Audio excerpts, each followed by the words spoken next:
The rain hammered against Alina Vasquez's windshield like bullets from heaven's own gun. Her small sedan groaned against the mountain wind as she squinted through the darkness, searching for the familiar turnoff to her friend Rachel's cabin. 3 weeks of investigating Senator William Cross had left her paranoid and exhausted. But she needed this safe haven to finish her expose. Lightning split the sky, illuminating a narrow dirt road that looked familiar enough. Alina turned, her tires slipping on wet gravel as she climbed toward what she hoped was sanctuary. The cabin materialized through the storm like a mirage, its windows glowing with warm amber light. Strange, she thought. Rachel had said she wouldn't be here this weekend. Alina parked and sprinted through the downpour, her laptop bag clutched against her chest. She pounded on the wooden door, shivering as water streamed down her face. "Rachel, it's Alina. Open up." The door swung open, but instead of her petite blonde friend, a man filled the doorway. Tall and broad-shouldered, with dark hair that needed cutting and eyes the color of storm clouds. His white shirt was unbuttoned at the collar, sleeves rolled up to reveal strong forearms. For a moment, Alina forgot how to breathe, or not. "Rachel," she managed, taking a step back. "No," he said, his voice deep and rough, like whiskey over gravel. "I'm not." They stared at each other as rain continued to assault Alina's back. The man's gaze traveled from her soaked hair to her mud-splattered jeans. Something unreadable flickering across his features. "Wrong cabin," Alina said, turning to leave. "Wait." His hand caught her arm, gentle but firm. "We'll never make it. Back down in this storm. The road washes out when it rains this hard." Alina hesitated, every instinct screaming danger. But lightning crashed again, closer this time, and she could barely see her car through the sheets of rain. "I don't even know you, James Morrison." He stepped aside, gesturing her in. "And you're soaked to the bone." The name hit her like a physical blow. James Morrison, the tech mogul who disappeared from public life 2 years ago after accusations of corporate espionage had destroyed his billion-dollar empire. The man the press had crucified, his former fiancée had testified against him in court. Alina stepped inside, water pooling at her feet on the hardwood floor. The cabin was sparse but comfortable, with a stone fireplace casting dancing shadows. On pine walls, no family photos, no personal touches. A place for hiding. "You know who I am?" James said, watching her reaction. "It wasn't a question. Everyone knows who you are." Lena set down her bag, acutely aware of the laptop containing months of research on government corruption. "Oh, the question is, what are you doing in my friend's cabin, your friend?" James moved to the fireplace, adding another log. "I bought this place 6 months ago from a couple named Patterson." Elena's heart sank. Rachel must have sold without telling her. Now she was trapped in a remote cabin with a man whose reputation was built on lies and betrayal. Or was it? "Look," she said, wrapping her arms around herself. "I just need to wait out the storm, then I'll be gone." James turned, firelight playing across his angular features. "Running from something?" The question was too perceptive to knowing. Lena felt exposed under his intense gaze, as if he could see straight through to her secrets. "Aren't we all?" He moved closer, close enough that she could smell his cologne. Something expensive and masculine. "Some of us are running toward something instead. And what are you running toward? Redemption, maybe? Or just peace?" His eyes searched her face. "What about you, Alina Vasquez?" Her blood turned to ice. "How do you know my name?" James gestured to her press badge, still clipped to her jacket. "Investigative journalist for the Washington Herald. You've been writing about government corruption for 3 years. Won a Polk Award for your series on defense contractor fraud." Elena's hand instinctively moved toward her bag where her pepper spray waited. "You seem to know a lot about me. Make it my business to know who's asking questions about powerful people." James's smile was enigmatic, especially when those people want me silenced. The storm outside seemed to intensify, wind howling through the trees like a living thing. Alina felt the weight of isolation, of being cut off from the world with a man who might be dangerous. But something in his eyes suggested he was as trapped as she was, just by different circumstances. "Senator Cross," she whispered. James nodded, slowly, among others. "The question is, Alina, how far are you willing to go for the truth?" Lightning illuminated the cabin windows. And in that brief, stark moment, Lena saw her reflection staring back at her, pale and uncertain. It was a journalist who'd built her career on exposing corruption, but now she faced a choice that could either make her career or end her life. "That depends," she said, meeting his intense gaze, "on whether you're the villain they painted you as or something else entirely." James moved to the window, his silhouette dark against the storm. By morning, we'll both know the answer to that question. Dawn broke gray and uncertain over the mountains, the storm having passed, but leaving the world washed clean and somehow more dangerous. Elena had barely slept on James's couch, hyper-aware of his presence in the bedroom just down the hall. As morning light filtered through the windows, she, already dressed in dark jeans and a black sweater that emphasized his lean strength. "Sleep well?" he asked, not looking up as he poured 2 cups. "Like a baby," Elena lied, accepting the offered mug.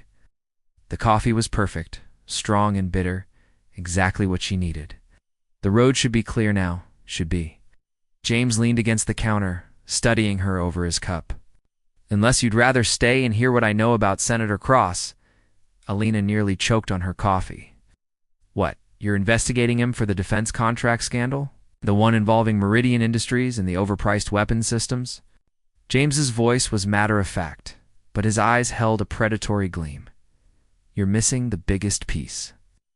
"How could you possibly know what I'm missing?" James disappeared into another room, returning with a thick manila folder.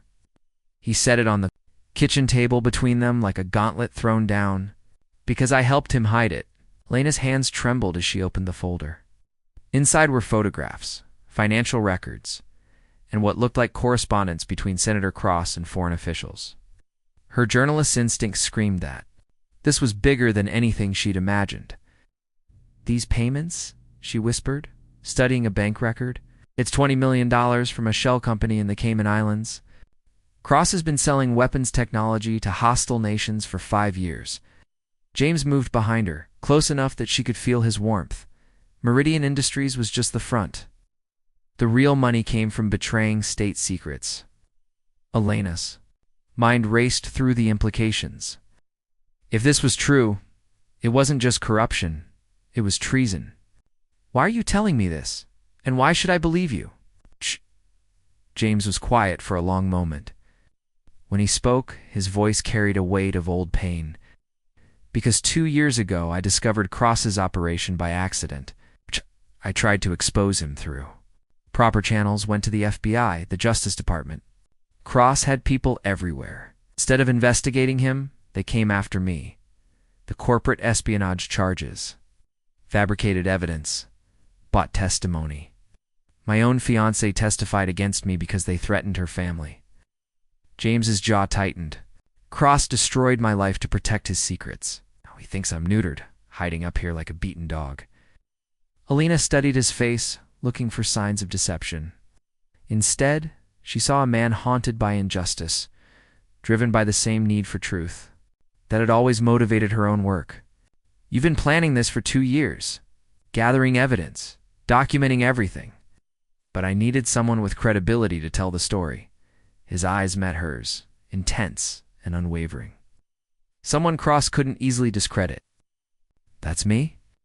I think you're the only journalist left who hasn't been bought or intimidated into silence."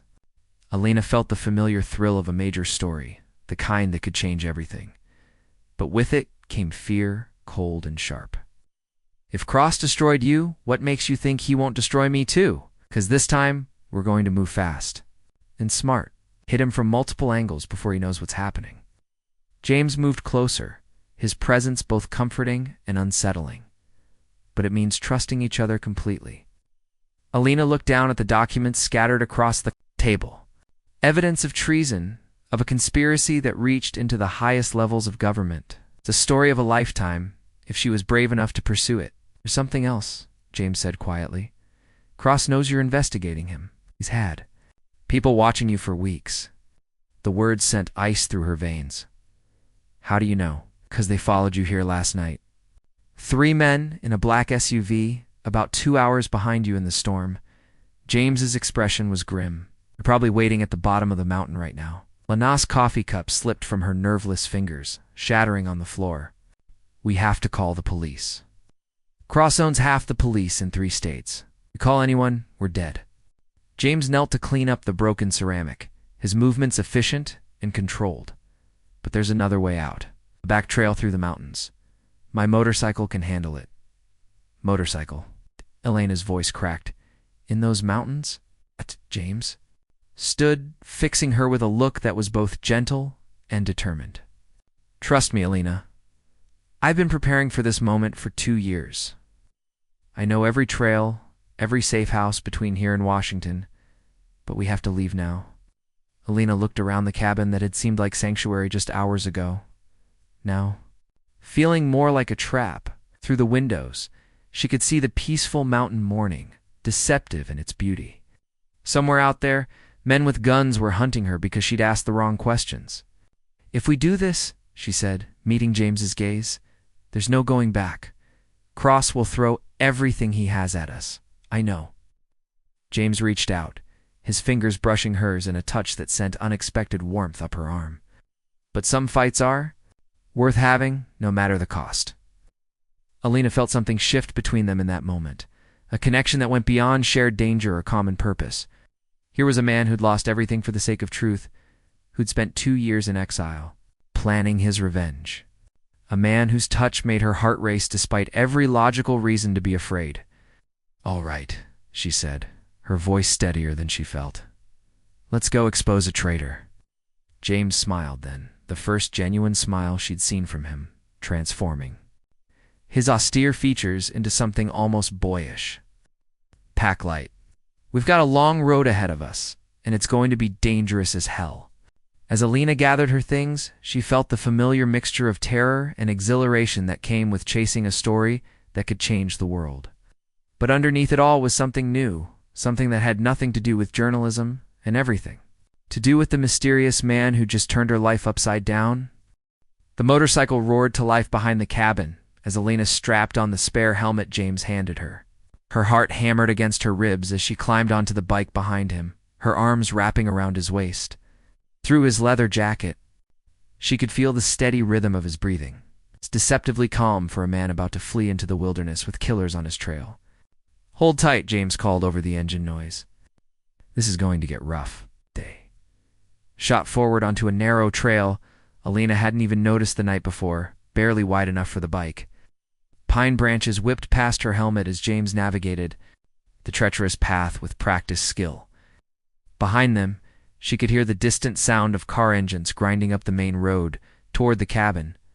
The trail twisted and dropped through dense forest over rocky streams and around massive boulders. Elena pressed herself against James's back, feeling his muscles work as he controlled the powerful machine. Despite the terror of their situation, she found herself acutely aware of his strength, of the way his body moved with confident precision after what felt like hours, but was probably only 30 minutes. James pulled into a clearing beside an abandoned fire tower. He killed the engine, and sudden silence rushed in around them like a physical presence. We need to keep moving, he said, pulling off his helmet. His dark hair was tousled, his cheeks flushed from the mountain air. But first, we need to know what we're dealing with. James produced a pair of military-grade binoculars from his saddlebag and climbed partway up the fire tower. Elena watched him scan the forest below, his movements economical and alert. When he climbed back down, his expression was grim. 3 vehicles. At least 9 men, all armed. He secured the binoculars. Professional, not local hired muscle. Cross brought in the serious players. Lena felt her courage wavering. Maybe we should just disappear. Take this evidence to a newspaper in another country. Somewhere Cross can't reach us. Running won't work. James moved closer, his hands settling on her shoulders. Cross has international connections. He'll hunt us down eventually, and innocent people will die because we didn't stop him when we had the chance. Standing this close, Elena could see flecks of gold in his gray eyes, could smell his cologne mixed with mountain air and leather. You're asking me to risk my life for a story. I'm asking you to risk your life because it's the right thing too. His thumb brushed across her cheek, a touch so gentle it made her breath catch. But I'm also asking because I can't do this alone anymore. I've been alone for 2 years, Alina, and I'm tired of fighting ghosts. The raw honesty in his voice broke through her defenses. Here was a man who'd sacrificed everything for justice, who'd lived in isolation while the world believed the worst about him. Alina found herself leaning into his touch, drawn by something stronger than logic or self-preservation. "There's something I need to tell you," she whispered, "before this goes any further." "What?" "I've been alone too. So focused on work, on the next story, that I forgot how to trust anyone." She looked up into his eyes. "But sitting on that bike behind you, feeling like we might die at any moment, I've never felt more alive." James's expression softened, and for a moment the hunted fugitive disappeared, placed by a man who'd found something precious in the most unlikely circumstances. "Alina, I know it's crazy. We barely know each other, and people are literally trying to kill us. It's the craziest part," James said, his forehead resting against hers, "is that I feel the same way." The kiss happened naturally, inevitably, like a storm that had been building since the moment she'd knocked on his door. His lips were warm and firm, tasting of coffee and danger and promises she'd never thought she wanted. Lena melted against him, her hands fisting in his jacket as the world narrowed to this moment, this man, this impossible connection forged in crisis, when they finally broke apart. Both breathing hard, Alina could hear helicopter rotors in the distance. "We found the cabin," James said grimly. "We need to move." They climbed back onto the motorcycle, but this time Alina felt different pressed against him. What had started as necessity now felt like choice, like partnership. As they roared back onto the mountain trails, she found herself thinking not just about the story they needed to tell, but about what might happen after they told it. The trail descended toward a valley, where an old lighthouse stood abandoned on a rocky promontory. James guided the bike to a stop behind the weathered structure, its white paint peeling and its light long since extinguished. "Safe house?" Alina asked as they dismounted. "One of several. I've been preparing for this day for a long time." James produced a key from somewhere and unlocked a heavy wooden door. "We can rest here for a few hours, plan our next move." Inside, the lighthouse was surprisingly well equipped. A generator hummed quietly in the corner, powering a radio setup and basic amenities. Sleeping bags were laid out on a platform where the lighthouse keeper's quarters once stood. "How many of these places do you have?" Lena asked, impressed despite herself. "Enough." James began checking the radio frequencies, searching for any chatter from their pursuers. "I told you, I've been planning this for 2 years. Every detail, every contingency." Alina watched him work, noting the way his hands moved over the equipment. "With practiced familiarity, you were military, Marines, 2 tours in Afghanistan before I made my fortune in tech." He looked up at her, something vulnerable flickering in his expression. "I used to believe the system worked, that good people could make a difference through proper channels. Cross taught me otherwise, and now I believe in taking the fight directly to the enemy." James stood, moving toward her with predatory grace, "But I also believe in taking moments of peace when they come."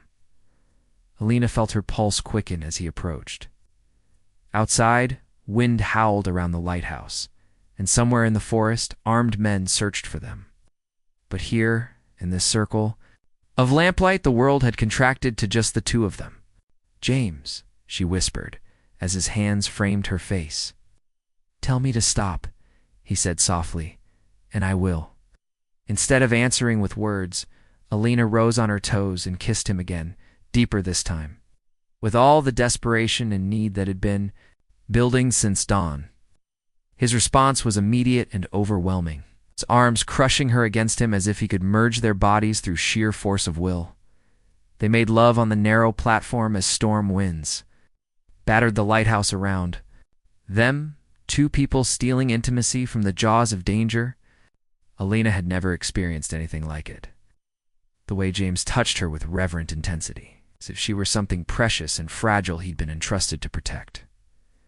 Afterward, as they lay entwined in the sleeping bag, Alina traced patterns on James's chest and tried to make sense of what was happening to her heart.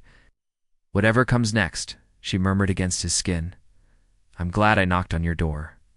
even if it gets us both killed. Alina lifted her head to meet his eyes. Especially then.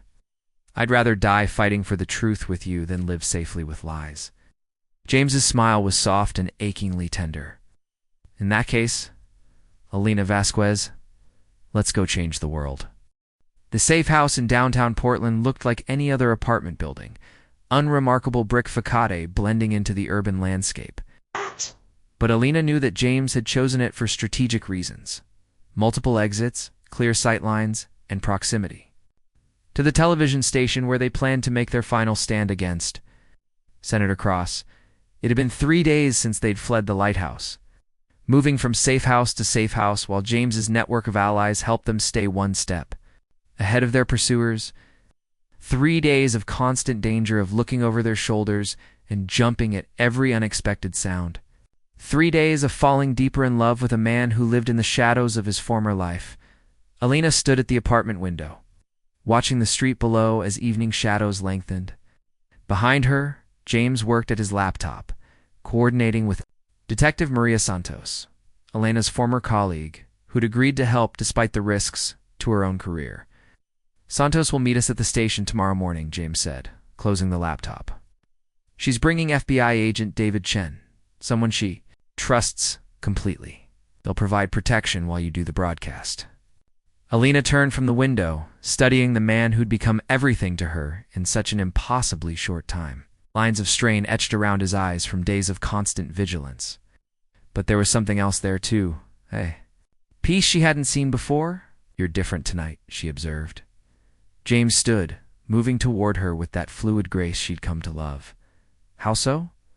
Less haunted? Like you finally found what you've been looking for. His hand settled on her hips, pulling her closer. I have. The question is whether I'll get to keep it. Elena's heart clenched at the uncertainty in his voice. Tomorrow she would go on live television with evidence of Senator Cross's treason, exposing a conspiracy that reached into the highest levels of government.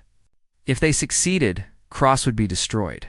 If they failed, they'd both be dead before the week was out. James, she whispered, her fingers tracing the line of his jaw. What happens after tomorrow? After we expose Cross and clear your name? I don't know, he admitted. For 2 years, revenge was all I could think about. I never planned for what came after. Alina rose on her toes, pressing her lips to his, in a kiss that was both desperate and tender. Plan for it now. Plan for us. James's response was to lift her off her feet, carrying her toward the bedroom with an urgency that spoke of time running out. They made love with fierce intensity, as if they could somehow hold back tomorrow through sheer force of passion. Alina lost herself in the feel of his hands on her skin, the way he whispered her name like a prayer. Afterward, as they lay tangled in the sheets, Alina traced lazy patterns on James's chest. Tell me about before, she said softly. Before Cross destroyed your life. James was quiet for so long she thought he wouldn't answer. When he finally spoke, his voice was distant, remembering I was arrogant. I thought I was untouchable because I had money and influence.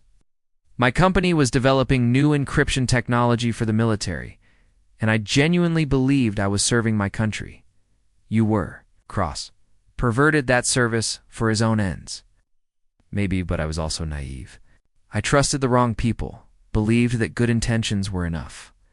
His arm tightened around her. Cross showed me how easily the system can be corrupted when enough money changes hands. Alina lifted her head to look at him.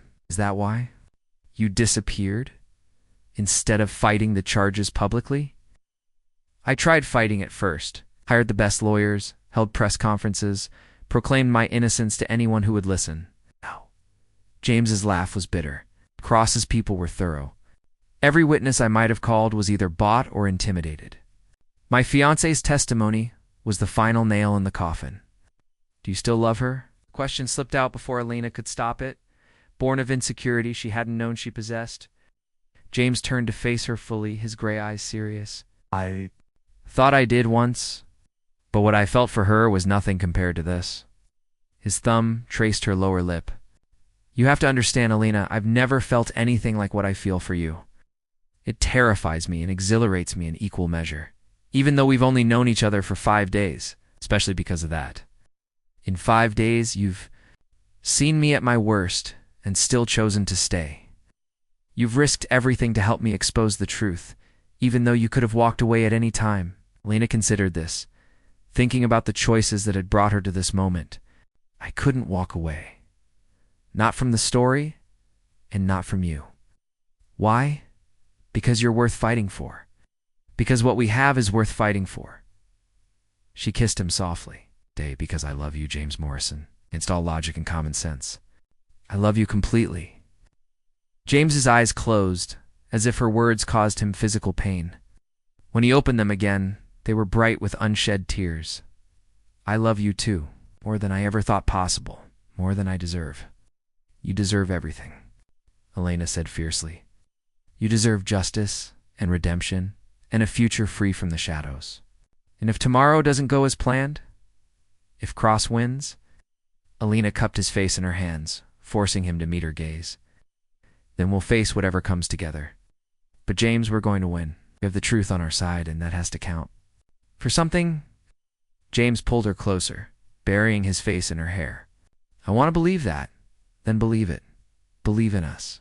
Elena tilted his face up to hers. Tomorrow, we're going to expose Cross for the traitor he is. We're going to clear your name and get our lives back. And then we're going to build something beautiful together. As if summoned by her words, James's phone buzzed with an incoming message. He reached for it reluctantly, his expression growing tense as he read. What is it? Lena asked. Santos. Cross's people have found 2 of our safe houses. They're closing in faster than we expected. Oh. James was already moving, pulling on clothes with swift efficiency. We need to move the timeline up. The broadcast has to happen tonight. Alina felt a chill of fear run down her spine, but she pushed it aside. Then we'd better get ready to make television history. As they prepared to leave for what might be their final confrontation with Senator Cross, Alina felt the weight of everything they'd shared, everything they stood to lose. But stronger than fear was determination and love, and the absolute certainty that some truths were worth dying for. Ready? James asked, shouldering the bag containing their evidence. Alina took his hand, squeezing tightly. With you? I'm ready. For anything. Together, they stepped out into the Portland night, 2 people bound by love and justice, walking toward a destiny that would either save them both or destroy them completely. The television station's parking lot was shrouded in pre-dawn. Darkness as Alina and James approached through the loading dock entrance. Detective Maria Santos waited for them, her usually neat appearance disheveled from a sleepless night of coordinating their protection. Beside her stood a tall Asian man in a crisp suit who could only be FBI agent David Chen. Thank God you made it, Santos breathed, embracing Alina briefly. Cross's people hit your last safe house 20 minutes after you left. They're not playing games anymore. Agent Chen stepped forward, his expression grave. We've got federal marshals positioned around the building, but Cross has resources we can only guess at. Once you go on the air, this becomes a race between your broadcast and his response. Alina felt James's hand squeeze hers as they moved toward the station's back entrance. Inside, the skeleton crew of early morning television workers moved with nervous efficiency, aware that something momentous was about to happen, but not entirely sure what. The news director, a silver-haired woman named Patricia Wells, met them at the news desk. We can interrupt regular programming in 15 minutes, she said briskly. The network's lawyers are having heart attacks, but they've agreed to let this air as long as you can back up every claim. James set his laptop on the news desk, connecting it to the station's broadcast equipment. Every document, every photograph, every financial record is verified. Cross's entire operation is about to be exposed. Alina settled into the anchor chair, checking her reflection in the monitor. She looked pale but determined, every inch the investigative journalist who'd built her reputation on exposing corruption. But underneath the professional facade, her heart hammered with the knowledge that she was about to trigger events that could not be undone. 2 minutes, the director called. James knelt beside her chair, his hand covering hers. Whatever happens, In the next hour, I want you to know that meeting you changed my life. You gave me back something I thought I'd lost forever. What's that? Hope. The belief that good people still exist, that justice is possible. His gray eyes were intense, burning with emotion. I love you, Alina. Whatever comes next, remember that.